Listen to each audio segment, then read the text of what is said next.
So our panelists today, the hosts, are going to be talking about these church updates, and we're going to talk about a few different things. We'll go through the agenda together. It's myself and then representatives from our board of elders and trustees. So we have Greg Granditz, John Vaughn, and Jamal Gilbert. Jamal is figuring out his technology side of things, getting ready to roll. And for the most part, we're going to be kind of on speaker mode. So if you haven't been on a Zoom webinar before, it'll bounce between, right now you should be seeing me, but it'll bounce between whoever's the primary speaker. Hey, there's Jamal. And so here, I'll even just change this right now so you guys can see this. Where's my button here? We tested all the tech to make sure everything is working just right.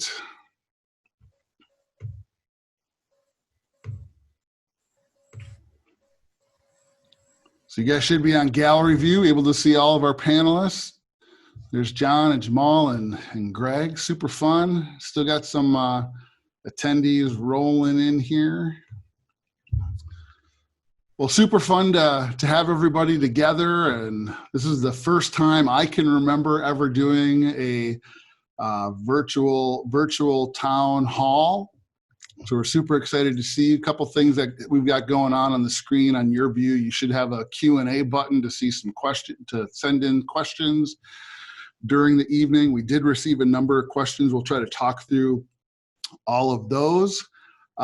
This just by way of technicality, this isn't a technical business meeting of the church. We're not going to be voting on anything. We're just going to kind of talk through updates, our financial update that we would normally do at our vision night, some of those kind of things. But we just wanted to get in front of you, talk a little bit about, the road where we've been and where we're headed, talk some vision things with you. We've been super anxious to talk about, maybe anxious isn't the right word. We've been super excited to get in front of you to talk about local outreach ministry and just our heart behind some of those things. And so just by way of an agenda tonight, we're going to talk about the financial update. Greg Granditz from our board of trustees will be sharing that. We'll talk about 2019 and where we're at so far in 2020, and just kind of even just some of the budget numbers and just some information there. I'm going to share with you just a couple of updates from the board of elders and trustees. We've been working on a couple of different things just within the structure of our boards, and I just want to tee a couple things up that we'll talk more in depthly about later on down the road. And then Jamal Gilbert and I, we're going to kind of share back and forth just kind of the heart that the elders have been talking about as we've been talking about vision and moving forward. And I know the topic that's on everybody's heart and mind as we've been in COVID now for 3 full months is, what are the plans for resuming in-person gatherings here at the church? And so we're super excited to talk about all of these topics tonight. But probably the most important thing that we're going to do tonight is we're just going to connect with Jesus, and we're going to pray together as a church family. The way we've been praying over this on our Sunday morning services as a team before we go live with the live stream. If you were in the room with us, you'd hear us praying. Even though we're physically distanced right now, we're trusting that the Holy Spirit is filling all of the spaces in between each of us so that we're connected by His presence. And so I just want to pray over that and pray over our time together tonight. And I'm so thankful that we get to use technology in this season, in this moment, to have this time together. So Jesus, right now, we are so thankful to be church family. We are so thankful that we have the ability to come together, to meet, to talk as a church family through this gift of technology. And just like we pray every morning, like I just said, Holy Spirit, we just come underneath your authority and we ask you to have your way in this time together. We're your church. We are your flock, Jesus. And so have your way in us. Fill the space in between each of us right now with your presence. We want to be connected by your Holy Spirit in this moment. We love this church. We love this church family so much. And so this is an important time because how much we love you, how much we love each other. And we just ask you to lead and guide and shape our conversation tonight. And I pray that in your name. Amen. Amen. I didn't hear an amen out of you. Sorry.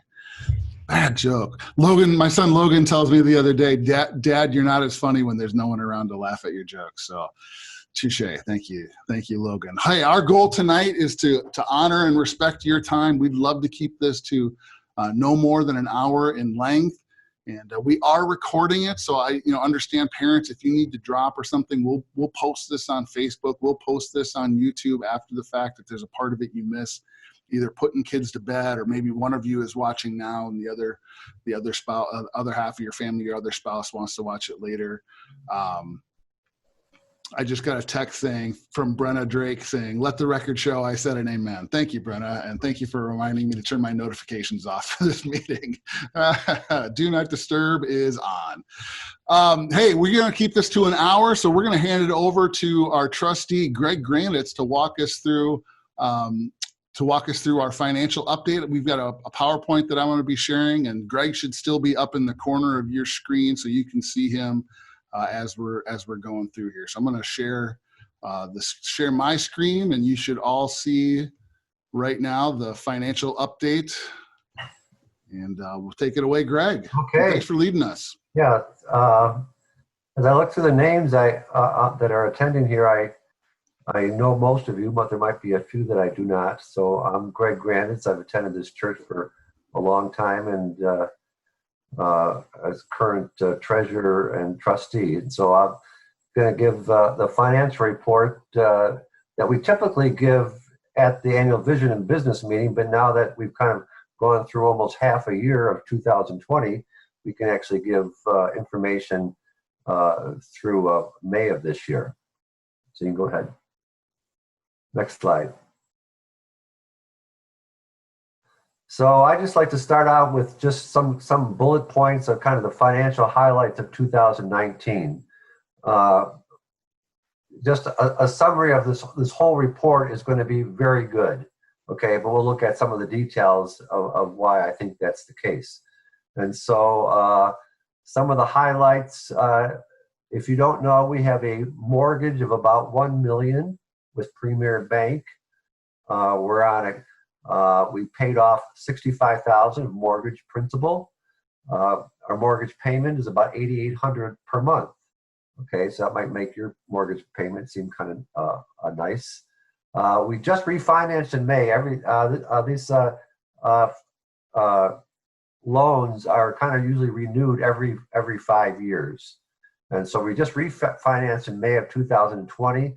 And as it turned out, with all this COVID stuff going on, interest rates actually dropped quite a bit between May of 2019 and May of 2020. So we're at a 4.25 interest, which would have been at least 1 percentage point higher if it had been even just a few months earlier. So we're praising the Lord for that, even kind of in this difficult situation. General fund, that's kind of our operating expenses. That's when you give to the general tithes and offerings. When you give, if it's not designated, it goes to the general fund. And we brought in over $500,000 last year, $500,000. And missions giving, we're a strong missions church, as you know, and nearly $40,000 in missions giving. We support now about 25 missionaries abroad or some home missionaries. Last year, there's nearly $8,000 in benevolence giving. That's money that's designated for helping people either in the church or outside the church, something that relates to kind of helping people in need.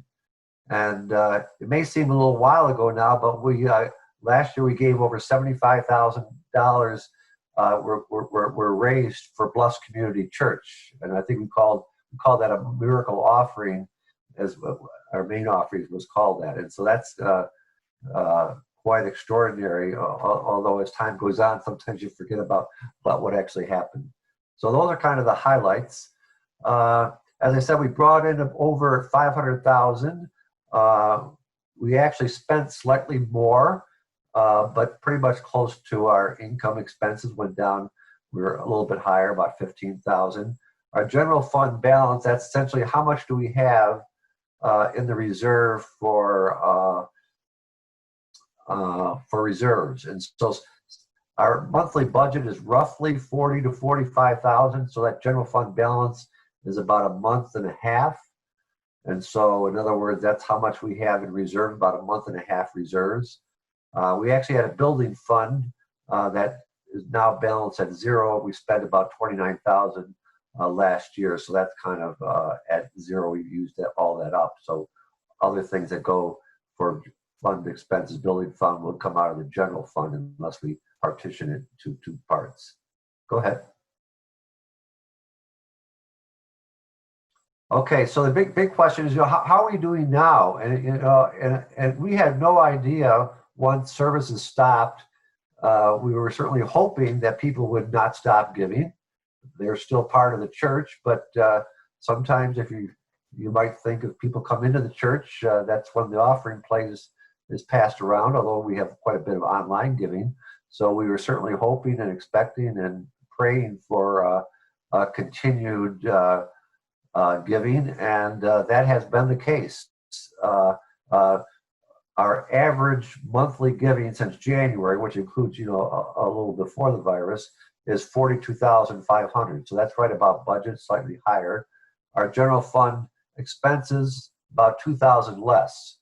We actually, because of not having services, we do actually have less expenses. There's a lot of fixed expenses, but there's things like, for instance, we don't need to keep the air conditioner or heater on at the same level. In fact, the XL bill I just got in the mail was the lowest one that I've ever seen, and so I'm always happy about that. So Eric is doing a great job of kind of maintaining the temperature at the appropriate levels. Our current general fund balance, since we've kind of gained about 2,000 per month, is now at 72,000. So that's getting close to 2 months reserve. Our monthly missions has been 3,000, and we currently support those 25 missionaries. Come up, if you put those all together, it's about 2,300. So actually, we've actually gotten more money in than we have commitments, and so we keep that in the balance for the time being. And if that gets high, we can add missionaries, or perhaps increase an individual missionary, or give a special missionary gift. We've been having good success on that COVID-19 response, which is kind of part of benevolence. We've had over $5,000 people have given since that started I think in March. Next slide. Okay, I need to throw in one graph, and so this just gives the income and expenses for 2018 and so far at 2019. So if you just kind of look at 2019, you can see that during these last 3 months where we did not have services, we had 2 months where we had over 46,000 and one at 37,000. And the expenses, you can see, were a little bit lower than in other months. So this is just kind of the ebbs and flows of our expenses, which sometimes can be a little higher, kind of depending on the time of the year. But we have a lot of fixed expenses, so those kind of keep things kind of rather flat. Next slide. Okay, so this is just a simple graph of the general fund balance. If there's any statistic or number that you want to kind of just always keep in mind, is what's the general fund balance? In other words, how much essentially do you have in the bank account for expenses if no other money would come in, okay? And so we're at about 73,000, and since we spend, our expenses are roughly 40,000 per month, that's about a 2-month reserve, just slightly less. And so I've been very excited and pleased with your continued giving during these 3 months. In fact, I haven't summarized exactly, but I actually believe that we've actually have a number of new givers, and so that the total number of givers, if you just count giving of a certain amount or even just any amount, I think is probably in the neighborhood of about 80 families. So that's always good news to kind of have that, the number of people giving, to be a larger number, because that way slight ebbs and flows don't have as big an impact. Next slide. Okay, just a couple of slides to see where do we spend that roughly $40,000 per month. Okay, so we have payroll, so we have several pastors and executive assistants. That's a little over a third of our expenses are payroll. Also, workers' comp is in there, but that's not a big amount. And so that's about a third. Our mortgage, which I said was $8,800, is about 20%. Our actually mortgage is actually going to go down from $8,800 to $8,100. And we also negotiated with the bank, so we would have a couple of months, 2 or 3 months, where we're only paying interest only. This was done just in case our income somehow did not keep up during this period where we're not having services. That has not been the case, but we're still going to take advantage of interest-only payment for just, I think, 3 total months to kind of maybe perhaps build a bigger reserve, so that when we do get back into full mode, we'll have some funds for expenses that are kind of would be upcoming. Facilities, not mortgage, about 19%. That's insurance, energy costs, lawn care, things like that. Anything to do with the facility related to facility. Property taxes, we actually don't have any property taxes because the only property we own is our church, and that's tax exempt.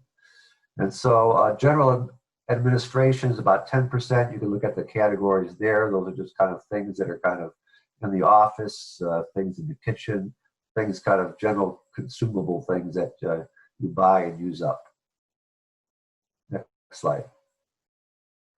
Okay, then we have a last category. It's called ministry specific. Okay, so some expenses go into one of those 6 categories. Okay, children's ministry. Okay, anything related specific to children. There's women's ministry. There's men's ministry. Family life is kind of a big category. It's kind of sometimes a combination of sometimes children's. But for instance, when we have all those dinners in February, and any special speakers during that time that we may have paid, that would come under family life expenses. And so that's kind of a broad category. We also have adult education expenses. And then we have something called creative art expenses, which kind of relate to things that relate to the Sunday morning service. It could be a lot of technical equipment, videos, anything that has to do with kind of bringing out the Sunday service, the new equipment that we have for kind of doing these online services would be included somewhere in there. Okay, next slide.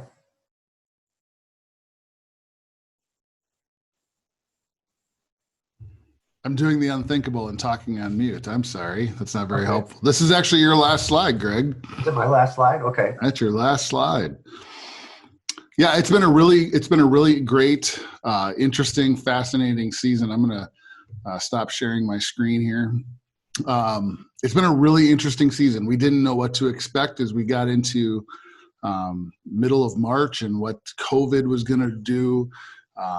We knew we wanted to create that special fund to partner with our benevolence fund, just not knowing, what the job market was going to look like. And we've been able to partner with people for grocery support and so many different things. We've been really active with our benevolence. We're going to talk more about that in a little bit.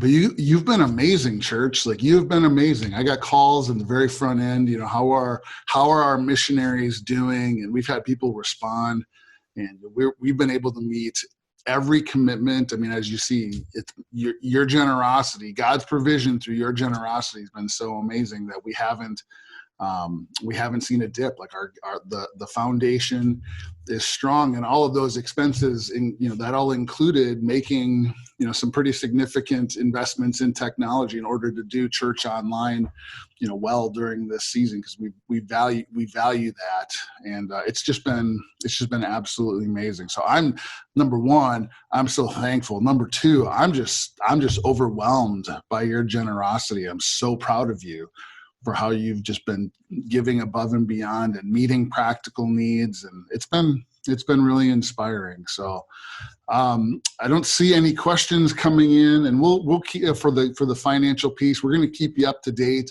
on all of those things. With the mortgage renewal, one of the amazing things that's happened as we were going through this mortgage process. This loan started back in 2005 when we started the building project. And because of the shaky position we were in financially several years ago, we always had to kind of refinance and try and lower that payment as much as possible.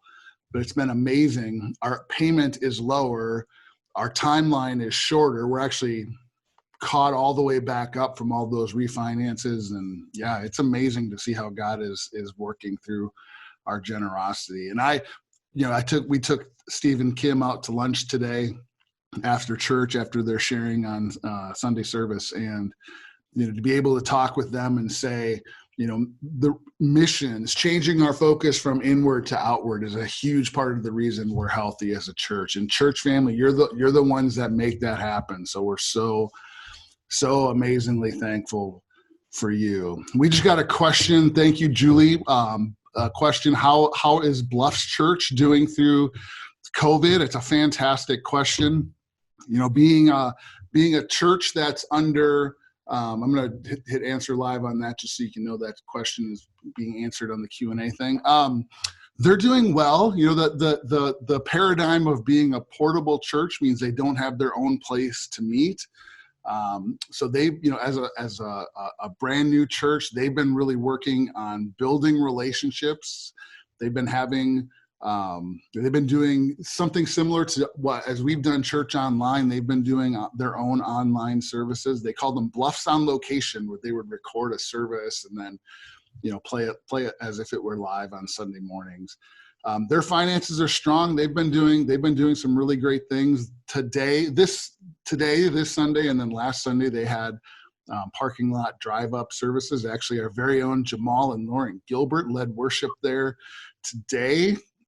They crossed the border into enemy territory. How'd that go, Jamal? It was really fantastic to be with them and just to really check out the drive-in service. It went off with kind of without a hitch. They used to have like the FM transmitter, and so you got everyone pulling into the parking lot there, and we got I think it was Michelle and a couple of other volunteers, I think Bree and a couple others, just directing everyone to their spots, and and everyone, they were kind of using their horns to honk and react and that kind of thing, and actually Jared, their worship pastor, he spoke today, and so he just did a fantastic job, and just kind of in support of Jake and Michelle. It's a really cool time and a really sweet church family. Yeah, they're amazing, and I drove down on Friday to have lunch with Jake, just to reconnect, spend some time with my friend, and just connect and just see how he's doing, and just try and pastor them. Their spirits are up. I mean, they're excited to get meeting together.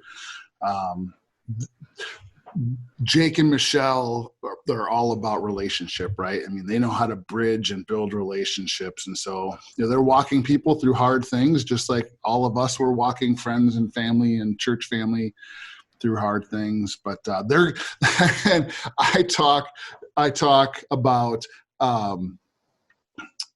I totally lost my train of thought. It's gone. I'm so sorry. It's just gone. Yeah, they're doing well. Oh, here's where I was going. I've asked Jake and Michelle to do like a video update. And every time I've asked them to do a video update so we could share it with you and share it in service, it's always been like, my timing in asking has always been really bad, because it's always like right on the heels of, or coming up on something awesome. So they were getting ready to do parking lot services. So he promised they'll do a video in these next few weeks so we can, reconnect you guys with them and just hear an update.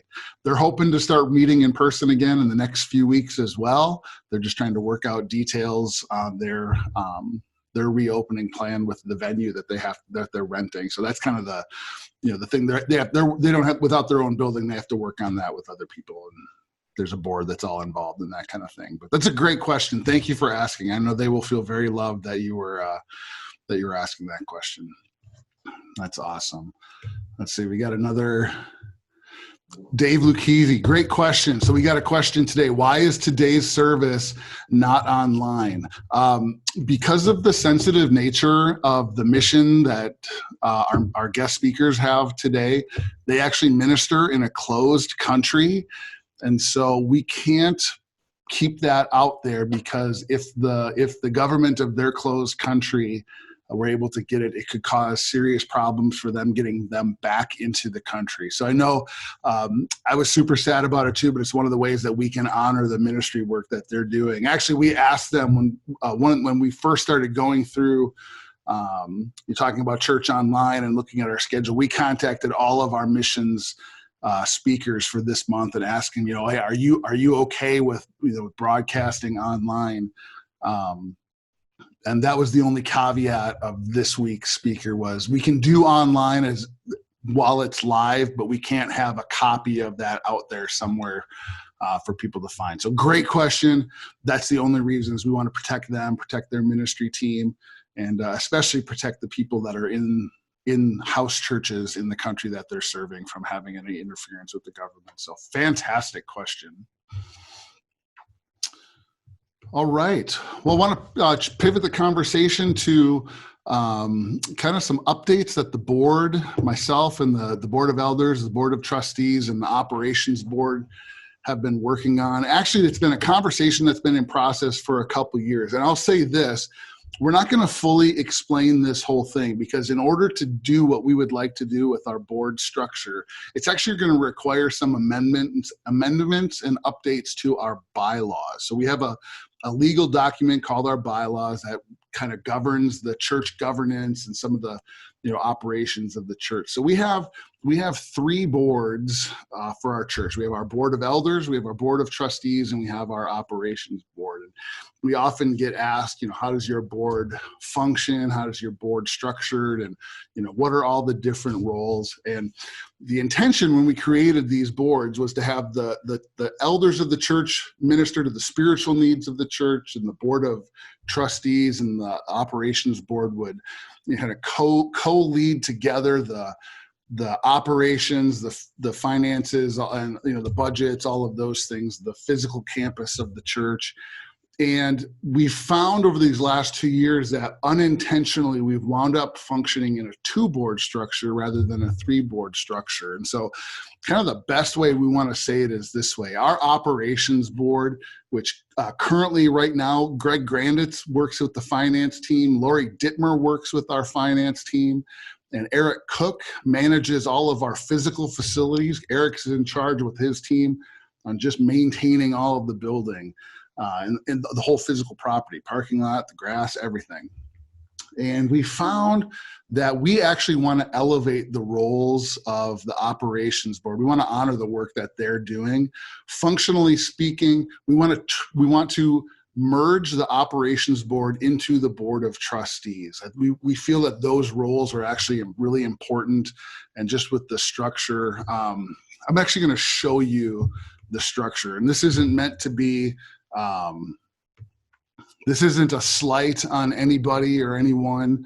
I'm sorry. I gotta share my screen. I'm so slow on this, you guys. I'm so sorry. I'm trying to get better. I practiced before we even got on.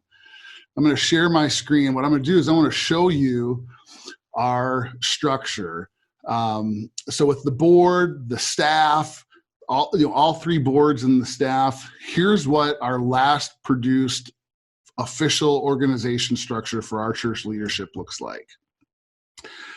And when I have a hard time explaining, it's because I'm trying to figure this out in my head. This is a huge, lots of dotted lines going all the way, congregations in there somewhere. We want to try to simplify what we do as a church as it relates to church leadership. So what we're going to talk about at a meeting further on down the road is what does it look like for us to officially merge the operations board and the board of trustees into one role. So all of our board members will have Lori and Eric and Greg, all of our trustees working together, Greg and John, who are our current trustees. And so we'll talk more about that, but we think it's going to simplify and streamline our leadership structure. And the way I'd say it is this, is that the elders, they serve real life church by ministering to the spiritual needs. Their role is the spiritual care for the congregation. And actually they have a dual role, the spiritual care of the congregation and the spiritual care for the pastoral staff, which is a really important thing, taking care of our church staff. And then the second piece of that is the trustees. The trustees are overseers of the mission. They help equip the mission. The trustees are in charge of the financial stewardship of the church, maintaining and operating church budgets, and also maintaining the church facility and property and all of that. So we want to simplify that. We'll talk more about that later. Along with that, we have some things that we need to do with the board members to get them all lined up correctly. And actually at another meeting further on down the road, because we didn't have our official business meeting where we would have gone through our elder affirmation process with, we have two elders that are up for reaffirmation for second terms, and that's Tracy Buell and Trish Horde. They're two amazing leaders in our church. I love that our board is so diverse. I think it represents our church family really, really well. And so excited to step into that with them. So we'll talk more about that later, but just kind of wanted to give you the, skip a rock across the lake kind of view of things that we've been talking about, and think it'll be just a really great, but really important conversation for our church family.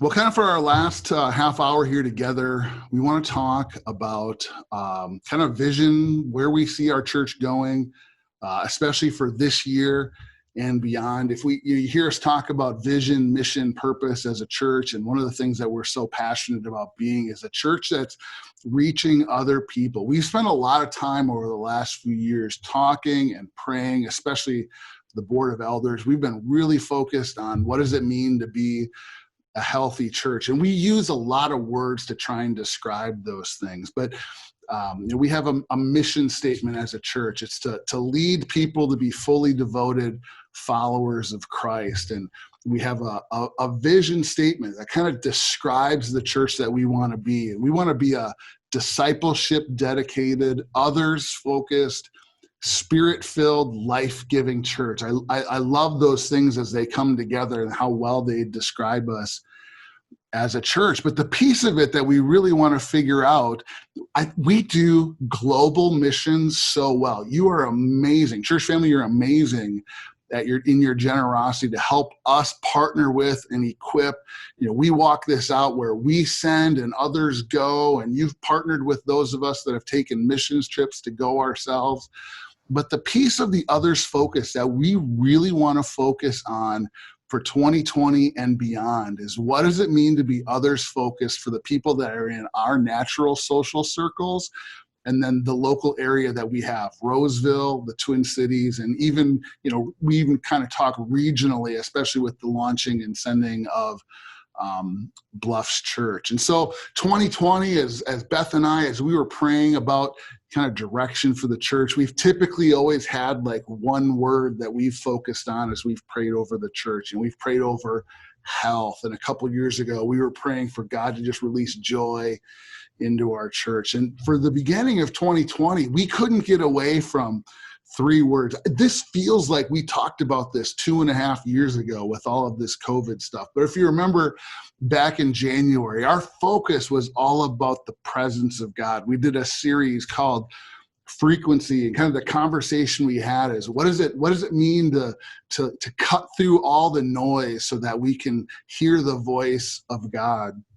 February was Family Focus Month, and it feels so long ago where we talked about priority. Remember, we were talking about prioritizing our time and prioritizing our finances, how we were prioritizing relationships, and we focused on, life groups and getting engaged and getting connected with other people. And the conversation that we were stepping into as we were leading into March, it really was us wanting to lead a conversation, Beth and I, about what does it mean to build this kind of this invite, this bringing culture for the people that are in our lives, to help bring them to church so we can really start meeting and reaching people for Jesus. And we had the conversation. I know, blame it all on me, but for months we had been planning on March. That conversation was our church series, Stop Going to Church. I didn't mean it literally, but the conversation was really all about, let's stop going to church and let's start really stepping into our role of being the church. And so just kind of going to touch on some of our ministry wins, and Jamal and I are just kind of pass it back and forth here as we just kind of talk about our heart for what God is doing. But we want to just stop and celebrate the things that he's already done as we've been starting to refocus some of those things. So Jamal, I don't know if you have that on your list right in front of you there, but we've got some great things that we can celebrate over this last year. Yeah, I mean, I think one of the huge wins right away is just the Bluffs launch back last June. I mean, the prayer and the time spent planning with Jake and Michelle and that team, even before that, I mean, it was just one of those beautiful things that came together. And then to see our entire church family get behind them the way they did, financially going down there, after the launch to actually go down there in August and spend time with them. It was just a wonderful kind of like rallying point, and like just like this giant act of generosity that happened for us. So just one of those kind of amazing things, and we want to see more of that in the future. Absolutely. And we've started building a relationship over these last couple of years. I think there's something really special about our church family. We talk about it all the time. We're a family church, and what does that mean? That's even one of our values. We are family. We talk about there's room at everybody for the table, and we've had some people get involved here at church, and we're really feeling the pull to continue to build a relationship with this amazing organization called Together for Good. You, as a church family, you've rallied around and done a lot of donating of kids' supplies, and it's just been awesome. And we want to see more about what that relationship can look like. And even with kind of the unrest that we've had these last couple weeks in Minneapolis and St. Paul, you guys rallied. It was awesome. It was humble. It was so humbling to get to represent you guys with the dry goods and the non-perishable food. I got to talk with Pastor Daryl Geddes when we dropped that food off, and he was just so overwhelmed by generosity of churches like ours, just God taking care of their neighbors. We got to partner with and help Christ Church win. So many of you came and you brought donations for Pastor Miranda and the partnership that she has with her tribe to help take care of kids. I mean, it's been so much fun. This church rallies around seeing needs like that just in amazing ways. So super excited to get to celebrate that. Yeah.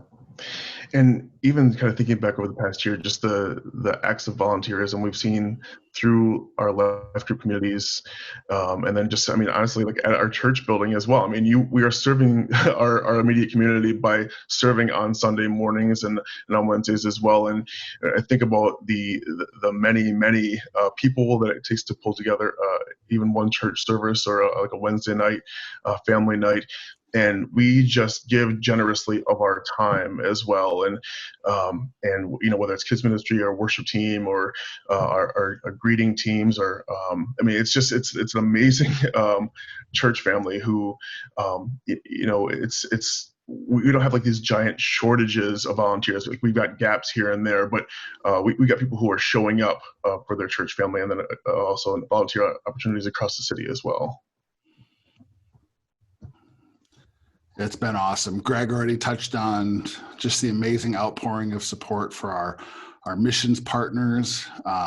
It's been so much fun. I know so many of you haven't been in the building or haven't been down to the Bridge Cafe, but outside the chapel here, we've got a wall with all of the missionaries that we've supported. We have started supporting a number of new missionaries this year. We've started supporting some local ministries, which has been really, really exciting. And so many of us, we partner with and celebrate and run with 30 for Freedom, which is these just amazing ways that we're trying to make inroads into just what does it mean to be others focused. And so the piece of our ministry model that we really want to figure out and define, and we had some great conversations in even before the turn of the year into January and February of what does local outreach really look like for our church? I mean, how do we posture ourselves in being others focused? And we had some great learning and dreaming sessions.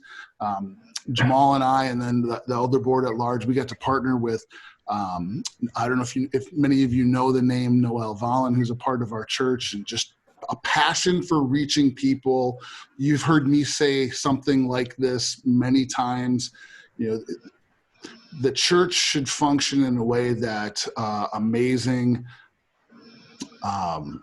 if the church could fully step into its role, there are so many things that the church could be doing that we wouldn't need government programs. And so, we received a question of, what does it look like for Real Life Church to step into the anti-racism conversation? What does the church look like as we step into, how are we discipling and raising our kids to be world changers? These are conversations that we want to have. We're trying to find and partner with organizations like Union Gospel Mission and Minnesota Dalton Teen Challenge. We love Together for Good and the family aspect of kind of a diversion program before parents are losing their kids to the foster system. And we care really deeply about these things. And so we want to learn and we want to grow in these things because this is who we are and this is what we do. We exist for a really singular purpose, and that's to reach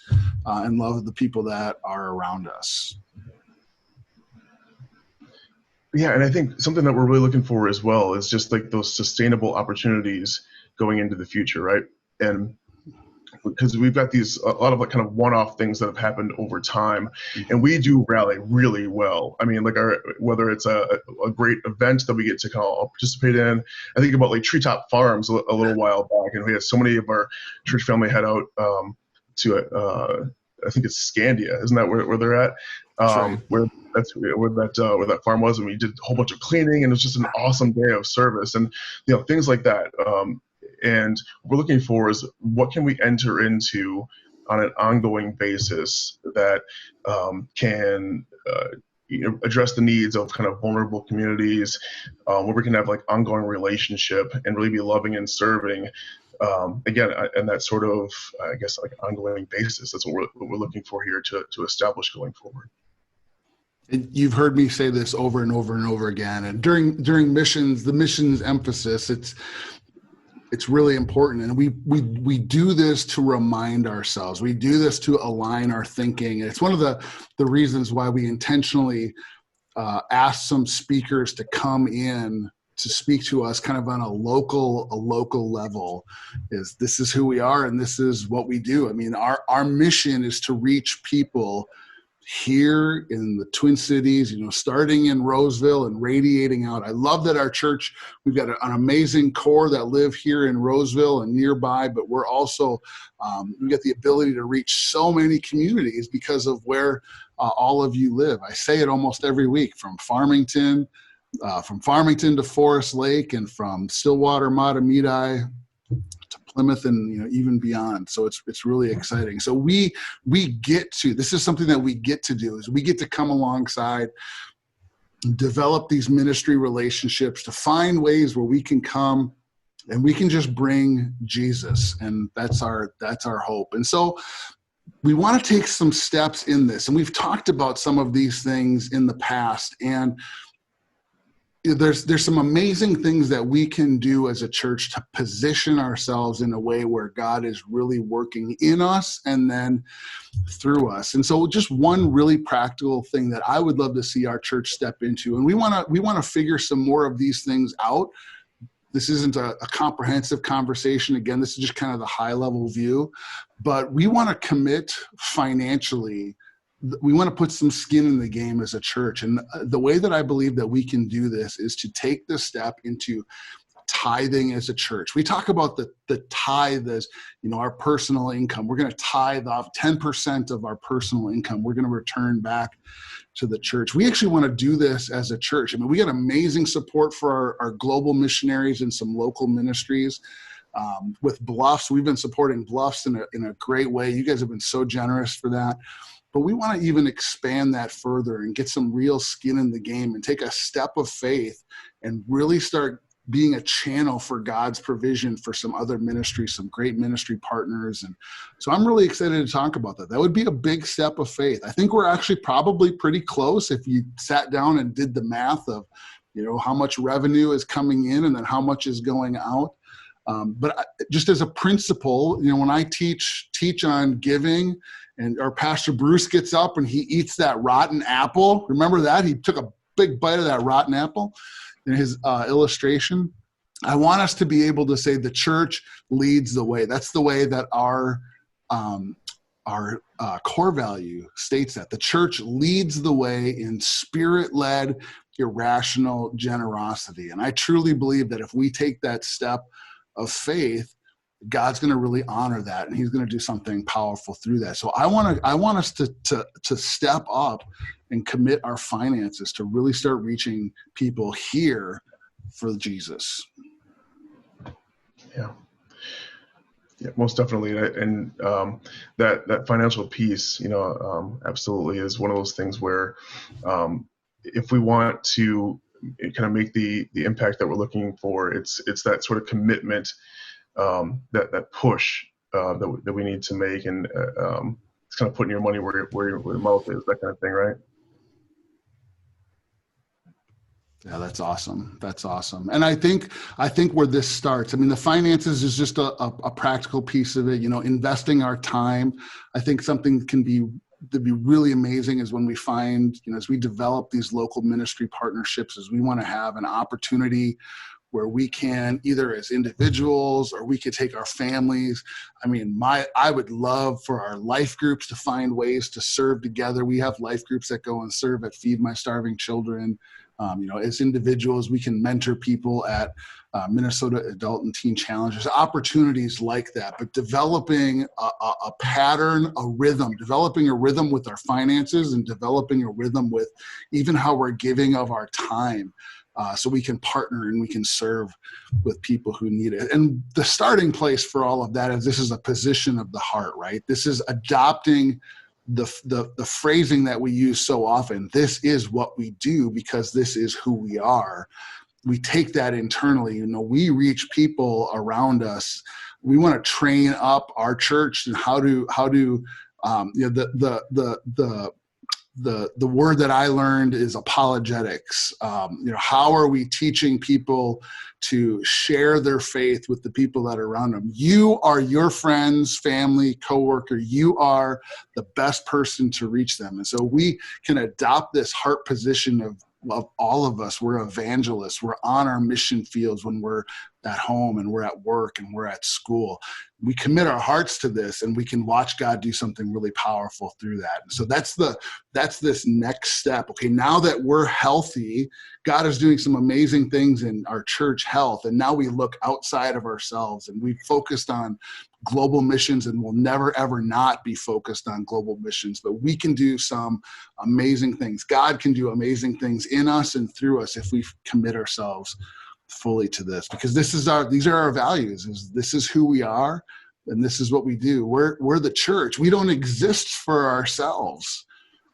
We know where we're going. We're saved. we exist for the world. And so God in us and through us reaches people. We are family. We don't even have to make room at the table. There is room. Everybody matters to God, and there's room at the table for them. We give and we serve. We send and we go. And I think the biggest thing that we can do in committing our hearts to reaching people here, there, and everywhere is we just adopt deep down inside of us our value of we have faith for people who don't yet have faith for themselves. We'll step out in radical ways. We'll do everything short of sin to reach people for Jesus. I mean, we go all in on this. And so we're so excited. We're on the front end of this. We're still figuring this out. We're still asking the questions of, what's next? What do we do? And so we're going to have some learning opportunities for us to do this. We're going to bring in more speakers. We might do more Zoom calls and have conversations of how are we partnering with other churches and other ministries. We really want to go all in on this. And I think God can do amazing things and really grow our church family, not because of a program, but because our hearts are in it and we're reaching people for Jesus. So that's just kind of a high level view. Jamal, anything else you want to say about Go Local? And yeah, I think just one last remark is that we want to be a church that has a burden for the lost. We're calling our church family to be people of prayer, people who are looking at their neighbors as those that they can, like you're saying, Jim, have like this radical acts of like grace and generosity and love and be able to share the hope of Jesus with them. And we want to be desperate for God for them as well.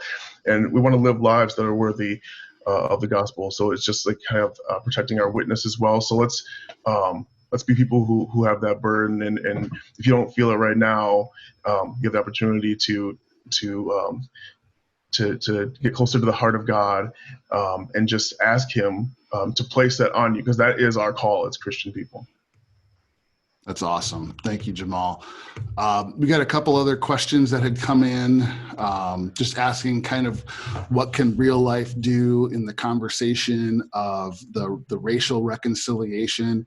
And we're still really on the front end of we're still learning. We're still trying to ask questions.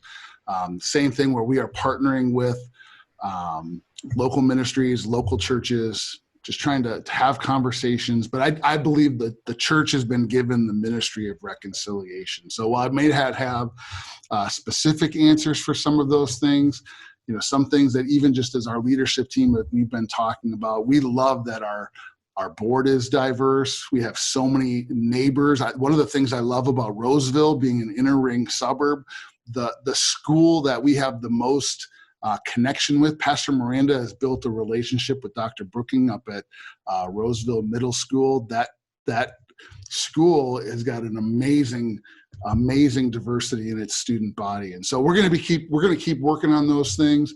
As we bring in guest speakers, we are going to just look at the inviting guest speakers through the lens of inclusivity and diversity and bringing in people to reach in and speak into us. And so there's more conversations to come, and it's absolutely important to us. And a couple Sundays ago, if you weren't able to be a part of Church Online on May 31st, kind of shared our view on racism, and we just as a church need to step in with the love and healing of Jesus. So thank you so much. That was a fantastic question. I'm glad you asked that. Well, we're going to have just a few more minutes here, and the questions that we received beforehand, by and large, it wasn't even close, was in the conversation of what is it going to look like as Real Life Church begins resuming in-person worship services. And first and foremost, I just want to say this.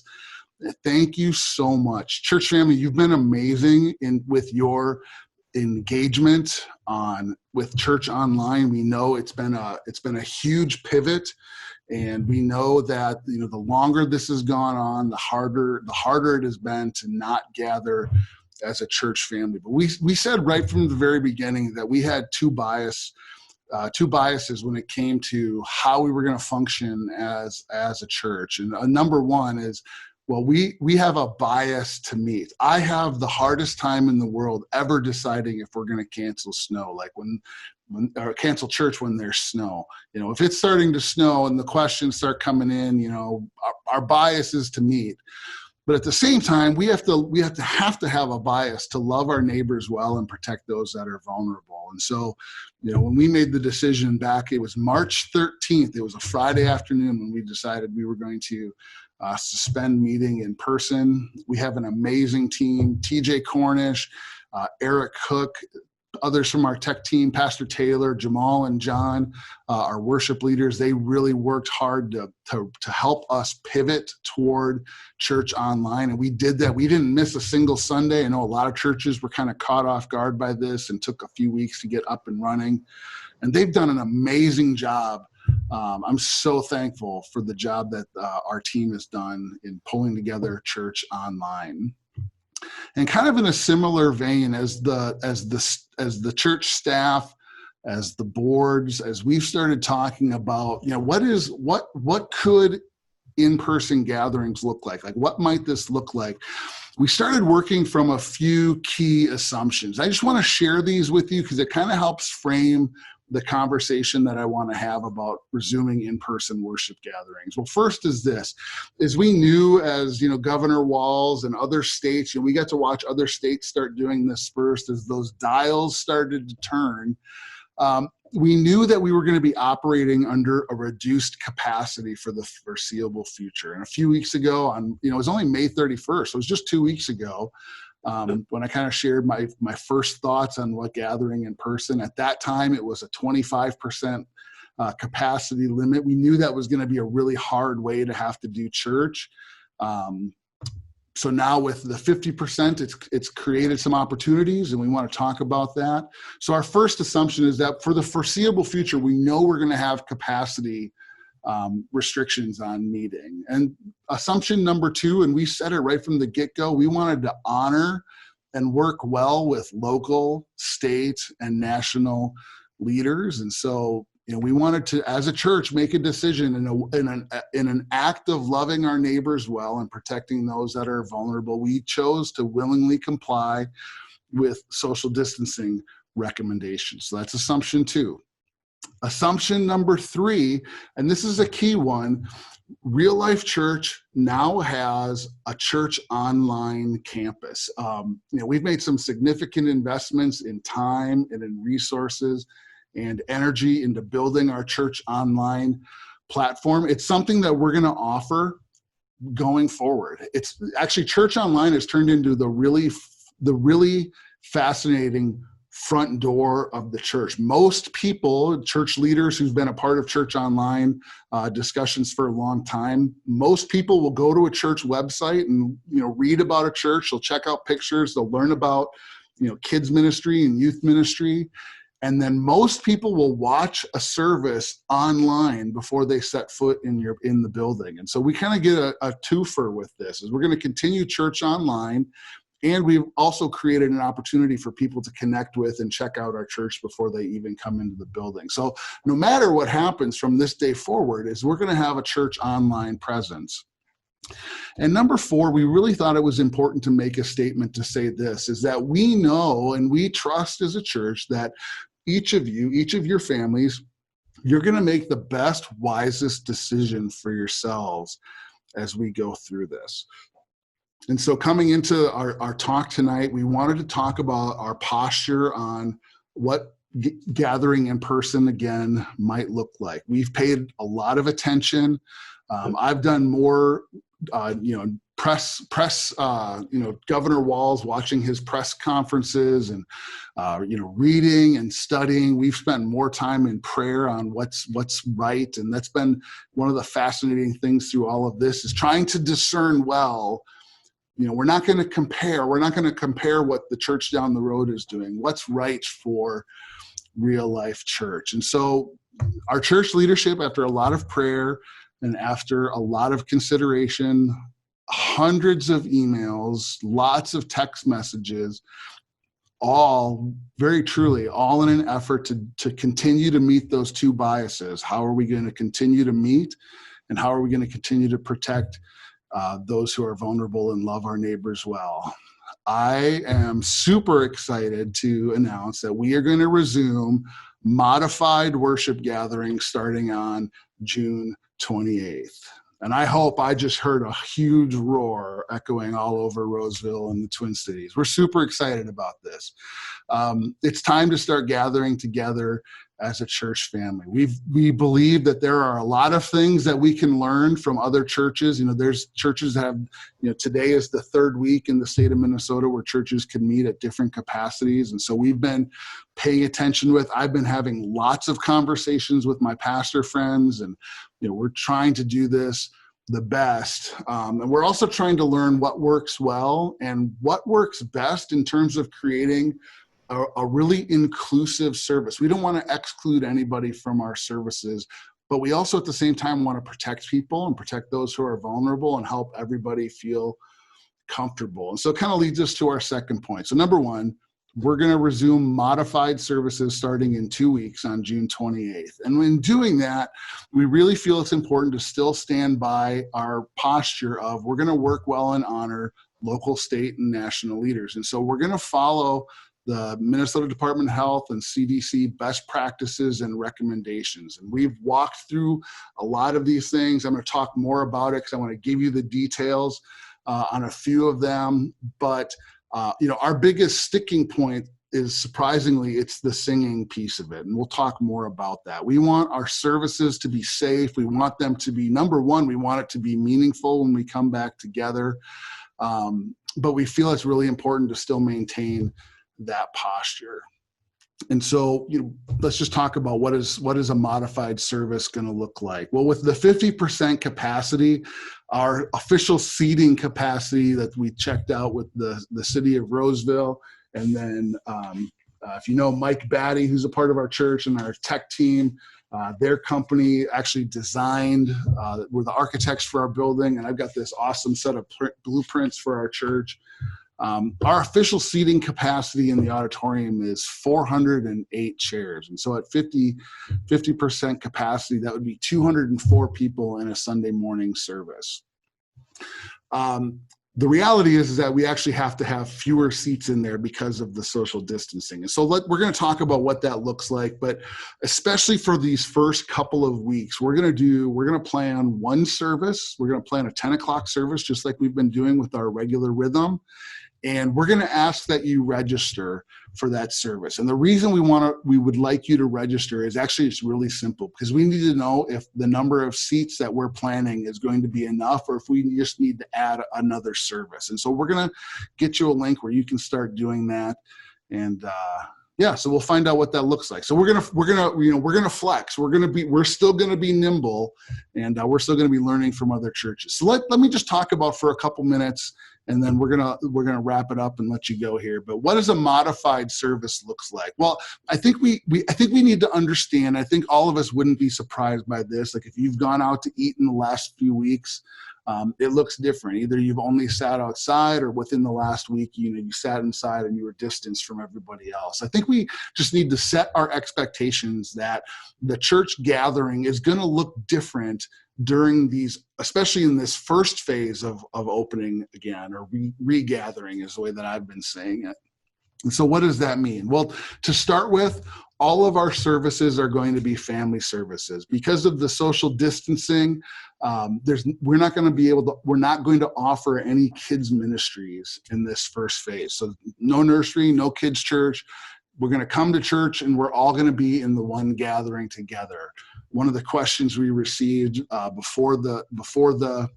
as we were polling beforehand was, what is it going to look like to reopen our kids spaces? We're actually researching that. We've downloaded all of the Minnesota Department of Health guidelines for kids programming. We're going to try and figure out what we can so we can eventually resume our kids programming. But in this first phase, all of our services will be family inclusive. Kids are going to sit with their parents, and you know what? We know that it's going to be more noise and the kids are going to be crawling around. No worries. Doesn't bother us at all. Bring some things for them to do. Let them play on the floor. during the early part of the service. Pastor Erica has been just doing an amazing job with our kids teaching videos. Pastor Miranda and Ashley Verbracken and Trish Horde and Leah Austin, our kids ministry team, have worked on some great curriculum. So we're going to have kind of a family service feel on these early. We're going to play the kids video, and the kids will worship and do their learning. I think it's actually going to be an awesome church family unity moment where we just get to be church all together, have our kids with us. It's going to be something really special. So number one, all of our services are going to be family services in the foreseeable future. The foundation of all of this only works if social distancing still happens, okay? And so, even Governor Walz with his knobs and his levers on his diagram there as he's slowly turning the knob, the foundation, if you look at his graphic, it's still built on social distancing. And so I'm going to ask you right up front to resist the urge for, no hugs, no handshakes, no high fives. It was that awkward moment a few weeks ago, and Pastor Mark Dean was in church, and before I knew it, he was hugging me.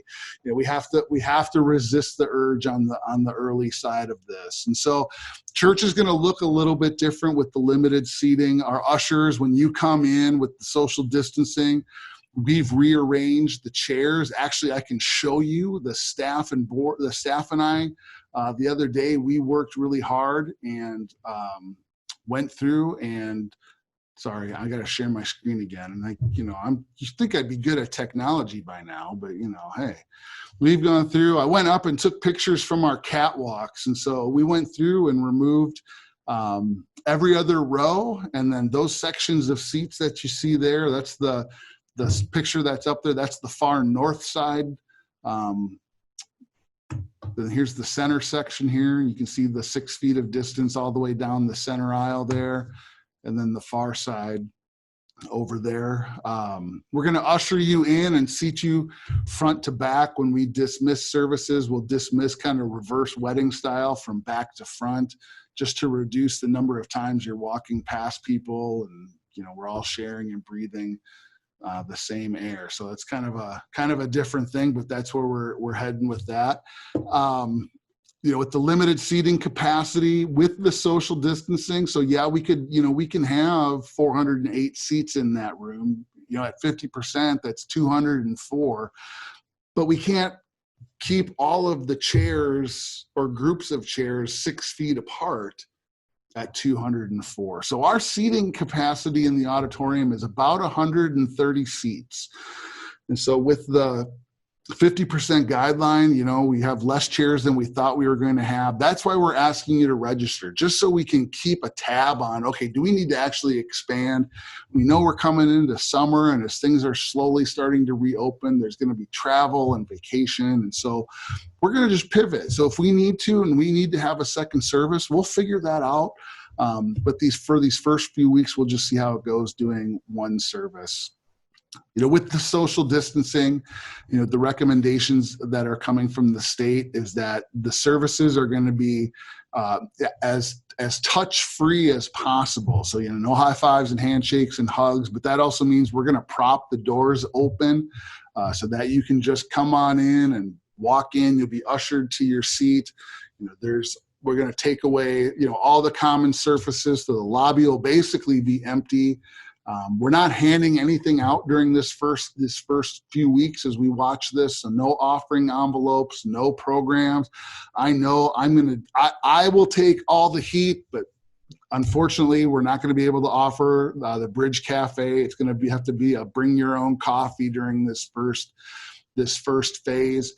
We're not going to be passing the offering buckets. We'll plan on having, something stationed in the back if you wanted to give in person, but still encourage you to give online. If we do communion, when we do communion, we'll still use the prepackaged kits. We'll have gloved volunteers set those on the chairs so we don't have to, pass those or hand those out in any way. And we just do this because we want to try and create a safe atmosphere as possible. And so I'm going to just have the conversation. And I know it's a hot button, and we've seen, you know, the back and forth on social media and that thing and all of that. But we need to talk about the masks thing for just a minute, okay? We spent a lot of time talking about masks. We spent a lot of time talking about singing. And even though this might be a hot button, can I ask you in loving your neighbors well to move beyond maybe what your preference is on either side to help us kind of meet in the middle so we're able to gather in person again. So here's kind of our posture on masks, okay? Volunteers and staff, those of us that are here on staff working, and those volunteers that are helping us operate the service, we're going to require those individuals to wear masks. We're going to strongly recommend that all attenders wear masks. We're not going to require it. We're just recommending that you wear masks. And we'll have disposable masks on hand at the entrances if you forget yours and you want one. The singing piece is actually the piece that we've wrestled with the most. It's probably the thing right now that has got the highest degree of unknown with the aerosolization of the virus. And if you ever doubt, you know, I don't know if you've seen the videos, it was with one of the Japanese TV channels did, you know, the spray test and all of that. I can tell you as a worship leader, looking down at my guitar, spittle is a real thing when it comes to singing. It's the piece that we're wrestling the most, because singing is actually a really important expression of our faith. There is something supernatural that happens when we come together and we worship. And so we just need to be aware of the potential and the unknown right now because of singing. And so I've talked about a modified service, and it means we're going to modify a little bit our approach when it comes to congregational singing. For these first few weeks, while we, you know, as we observe other churches that are going on before us in this, and we're trying to learn as best we can, we're going to sing fewer songs. We'll probably have a shorter time for worship songs than we might normally have in a normal service.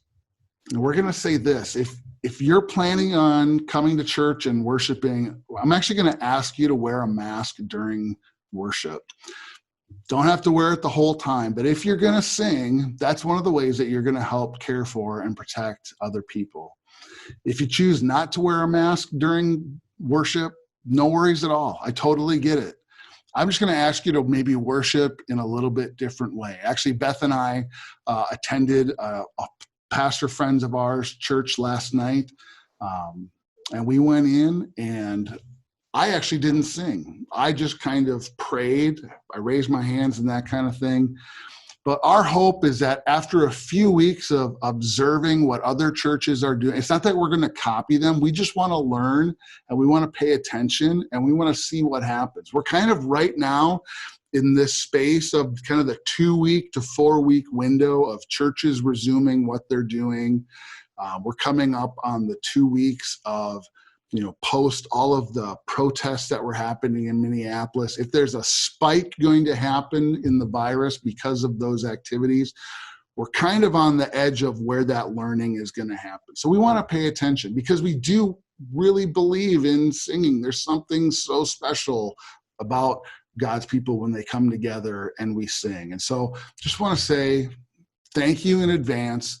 We want to help keep people safe, but we also need to start coming back together and gathering and worshiping together. So we're going to try and find some creative ways for worship expression. Again, we're not going to require you to wear a mask. We recommend it. It's a great way to help protect other people, but we're not going to put that barrier in front of us as a church family saying you have to do this. But you will see our staff, and you'll see our volunteers, our tech team, all of our camera operators, everybody who's serving, our hosts, the door, people greeting at the doors. You'll all see them wearing masks. And so we trust you to make the best decision for your family. And thank you in advance for moving in both directions to help make this happen. And I say that because I said it right from the very, very get-go in this, that some of you, you're going to feel like we should have already been open. And some of you, this might feel like it's a little early. We're trying to do this, all of us, we're trying to do this with grace and humility. We want that to be our posture. We prayed about it this morning. You know, we're not all going to be uniform in our thinking and in our opinions, but I care about unity. And so I'm okay giving up the preference of not wearing a mask during worship so I can worship. Maybe we can give up a few of these minor preferences so that we can gather together safely, so that we continue our bias of out of care and out of love, really taking care of our church family and our neighbors well.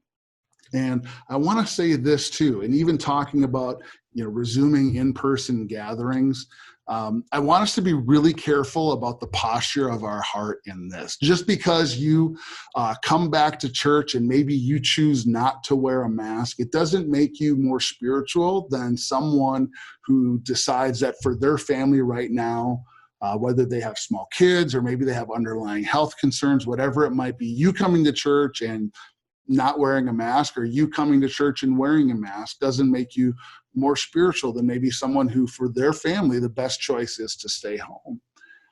And at the same time, we're going to be humble. And if we choose to come back, or if we choose to not come back, we're not going to look at those who decided to come back, or maybe we come and we wear a mask and we see people that don't. We're going to assume the best, that they're making the best decision for their family. And we're not going to think we're smarter or wiser or anything else for anybody else, but we're just going to make the best, wisest decisions for our families. And so if you're coming back, it's great. We can't wait to be with you. If the best decision for your family is that you're not ready to come back, you want to give it a few weeks, you want to watch it, no worries at all. I totally get it. No judgment. This is a no judgment zone. We trust you, and we need you to make the best, wisest decision for your family. Again, the foundation on this, it's social distancing. It is, yes, we are going to continue to have church online. And so if worshiping at home is a better expression for your faith right now, for whatever reason, no worries. I totally get it. I totally understand it. And so in these next couple weeks before we open the doors again and start having church back here in the building, which I can't wait for. It's been so hard preaching to pictures of you. Actually, the funniest thing in the world is that we've taped up those pictures, and when it was cold and the heat wasn't, the heat was barely on and that kind of thing. Greg talked about Eric turning the heat down and all that. Your pictures stayed up. So I had this amazing center section of all of your pictures up there. But as the building started getting warmer, and then during the week, we're not running the air conditioning, so the humidity is higher. It's been really funny when you're standing up on the platform and like a picture falls and like one of you like stops going to church from that way. It's just been really funny. That doesn't mean anything. It's just funny to me. Here's what we're going to do. Here's what we're committing to you in these next few weeks. And this is a really important thing. Is you're going to see our written plan. We are going to mail you a copy of our written plan so you have it. We're going to publish that online. You go up on our website, there's a COVID-19 button right on the homepage. For right now, since March 13th, it's read we're pivoting to all online services. We'll post the entire COVID protection plan. We need to do that legally, and we need to do that to satisfy the requirements of our insurance company. Most importantly, I want you to have that information so you know what you can expect from us as a church. You know what the atmosphere is going to look like. You're going to see what the cleaning plan is, especially if we do multiple services, how we're cleaning and handling the bathrooms and all of those things. So we're going to write the plan. It's mostly completed because we've been working on this for a while in anticipation of this. We're going to publish that plan. We're going to post it online. And here's the most important part, is we're going to work the plan. We're going to put the plan in place, and then we're going to work the plan. And so thank you for understanding. Thank you for being agile enough to pivot along with us on this. I'm sure we're going to see things change all throughout the course of the summer, but I can't tell you how excited we are to see you in person It's going to be hard not to hug. You know what? Even us on the production team and the worship team and the staff, when we've been here, it's hard to keep those distances. We get it. Help us do this. Can I say it this way? And this is not in any way a criticism or anything like that. Help us by allowing us to encourage you to do these things rather than having to put us in the role of needing to enforce those things. You know what I'm saying about that? Like, help us just continue to encourage the posture that we're taking on these things rather than, you know, having to come up and, you know, whether our kids aren't social distancing or we're not social distancing, those kinds of things. So we trust you. Thanks for trusting us. Thanks for walking through this with us. We're all learning. You know, I never took a class when I was in Bible college on how to manage an organization of 400 plus people through a global pandemic, and then through you know, one of the most intense divisions that we've seen because of racism and all of these things in this kind of this pressure cooker we've been under for weeks. So thank you. Thanks for praying for us. Thank you for encouraging us. Thank you for working with us. Thank you for, man, just being an amazing, amazing, faithful church. And so just a couple things. We've got a couple questions that were sent in, and I've had my notes in front of me, so I haven't seen any questions that have popped up. So one question that came in, are we going to be able to sing? Yeah, so the answer to the question, are we going to be able to sing, is here's kind of our posture on this. If you're going to come to gather in person and you're going to choose to sing, I'm asking you to wear a mask while you sing.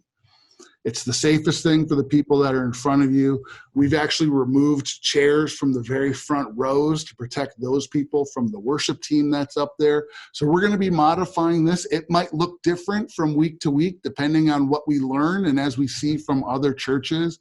This is the one piece that we're not entirely sure on. And I'll just be upfront with you. We want to protect people. The last thing we want to see is reports that we've seen coming from other churches where a church had a choir practice and, you know, there were 40 people who were singing away.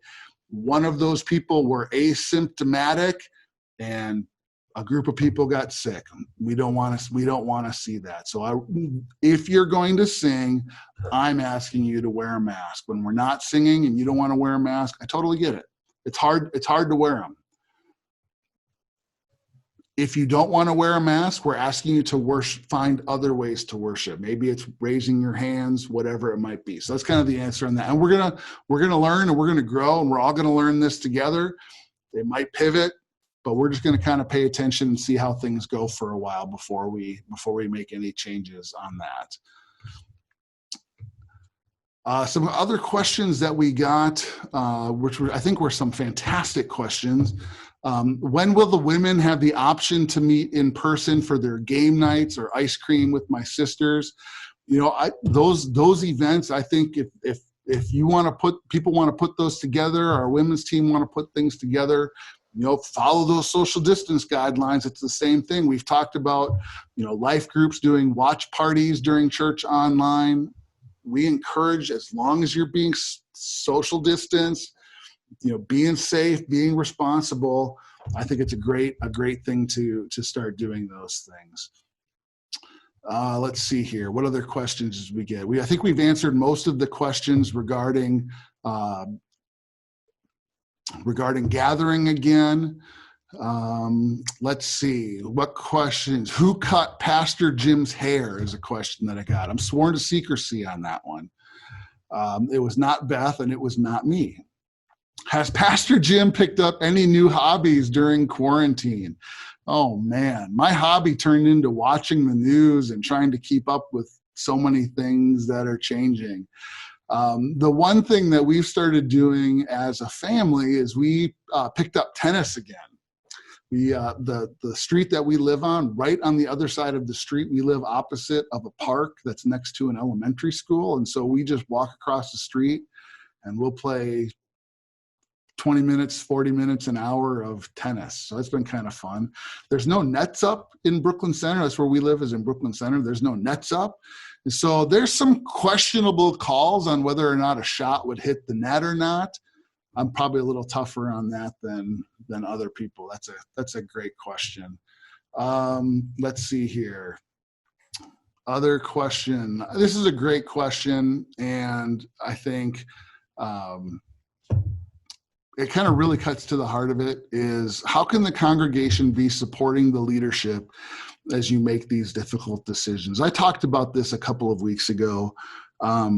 This has been a hard trying season, and we're all trying to make the wisest, best decisions, and prayerfully making the best, wisest decisions as we can. And the ways that you can continue to support us, you've been doing so many of them. Engaging as best as you can. It's been fun. I love seeing your pictures on social media of sitting around and to watch this goofy face on TV week after week after week. I can barely tolerate that. But you've been engaging in so many different ways. Continue to engage online if that's the best decision for you. We'll send out links for registering and being a part of in-person gatherings here. Will you pray for us? I try not to solicit that too often. I know that there's so many of you that pray for us, but this has been a really hard season. The very first day when we were discussing, so I was out of town. Beth and we were out of town at a church planting conference. We were in Dallas from March 1st, and we flew back on March 7th. March 8th was the last time we had in-person service. Remember, we had Jordy and Elizabeth Nunez, missionaries to Estonia. Awesome new ministry friends. I love them so much. That Saturday, we were sitting in the Dallas airport, and I was texting back and forth with the elders and with John Vaughn, Jamal. We were texting about, okay, this COVID thing is turning into a thing, and we got to start working on it. The Friday, March 13th, when we had the conversation about we need to pivot to church online, we were all just scrambling to catch up. And we had, I think between the elders, I had a text chain going with the elders. I had a text chain going with John and Jamal. I had a text chain going with other pastor friends that I've come to rely on. I think in the span of about an hour, I had about 400 notifications of texts and emails, and it's been so hard. I mean, I'll just be transparent. It's been hard. It's been hard to lead. We were never trained to do ministry without being in contact with people, and this space, I'm so thankful for it. But it's hard doing ministry this way. So keep praying encouragement over us. Keep praying wisdom over us. Super transparently, pray protection over us. I think this is a really needed step. We need to be back together. I know my family, we need to be with our church family. We want to do it well and we want to do it safely, but we know that we're in a lot of unknowns in this thing. And pray for us. We pray for you. We pray for you, church family, because this has been a hard season. And, Beth and I, we just felt this heaviness over these last several weeks, especially. It's hard. It's hard not being together. It's hard not having our normal support systems. It's hard not being able to get together with our life group. We've done all but one of our staff meetings as a church through Zoom or Google Hangouts like this. It's hard not being with the team that I get to do ministry alongside. It's hard. And I know it's been really hard for you, and job change and all of these things. I mean, it's been a tough season. But I know that, even coming back into a building with more people, it cranks up the risk factor a little bit, and we want to do that well. So pray protection over our church. Pray for unity more than anything. Will you pray for unity over our church family? A lot of us we're not uniform in our thinking. I probably land in a very different spot than a lot of you politically. I probably land somewhere different than you when it comes to whether we should open church or not. it's okay that we're not uniform. We don't look alike. We don't always think alike. That's okay. That's one of the things that actually makes the kingdom of God really beautiful. And one of the things that makes our church family really beautiful. But we cannot lose unity. We have to be unified under Jesus. And so for some of us, that means, setting aside some preferences or even laying down some rights. For others, it's understanding that other people may be able to gather before you. We don't want to exclude anyone. It's one of the reasons why we've really wrestled with this.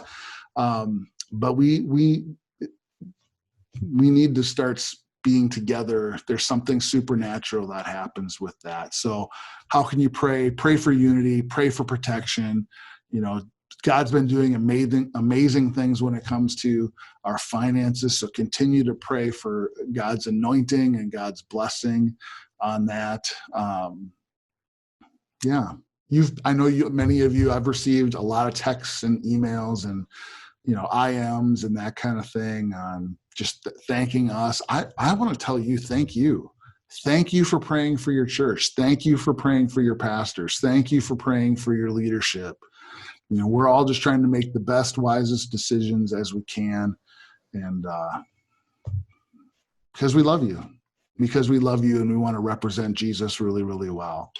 So that took a little longer because we got into more details than I maybe was planning on, but wanted you to get the plan. We're going to talk more about this. We're going to start putting things on social media, and we're going to start putting some things together. I guarantee you, we are going to receive a paper copy. So make sure, if you haven't done it yet, if the church doesn't have your physical address, or doesn't have your email, maybe you're connected via social media, but you haven't connected via email, or maybe we don't have your physical address, you could use our Connect card to give us some of that information. You can connect two words, real life, to 31996. We'll send you some links where you can connect and give us some of that information, because we want to put a physical copy of that plan in your hand so you can read that ahead of time.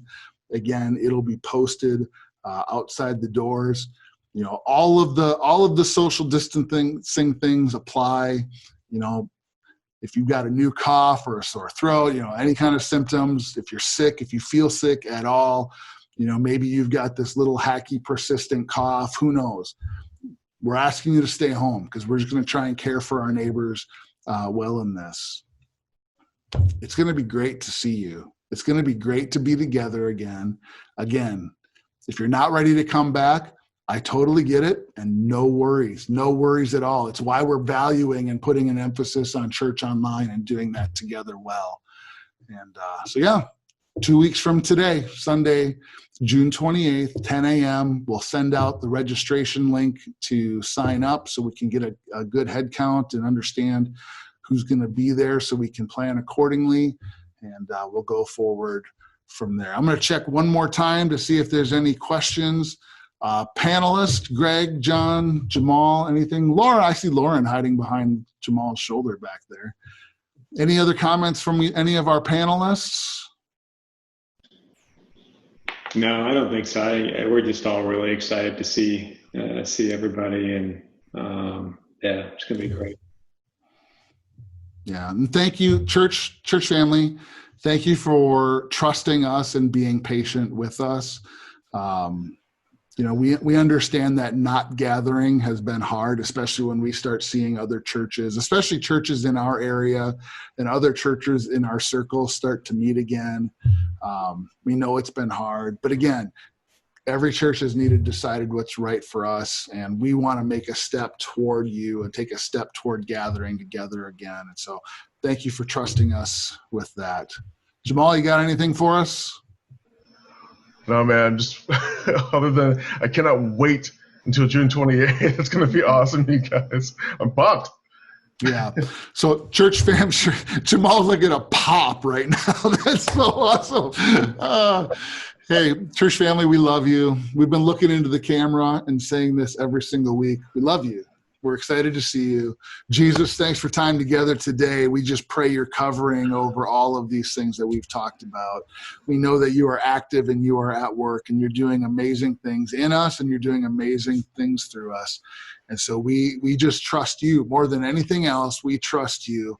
And we ask you to meet us and continue to lead us, continue to shape us, continue to guide us, and help us make, collectively as a church family, help us make the best right decision for each and every one of us. And we pray this in your name. Amen. Hey, church family, love you so much. And I can't wait to see you guys soon. If you have questions, feel free to send them in. You can respond to the email. You can send us, however you want to connect to social media, whatever it takes. And we'd love to connect soon. Thanks, church family. We'll see you soon.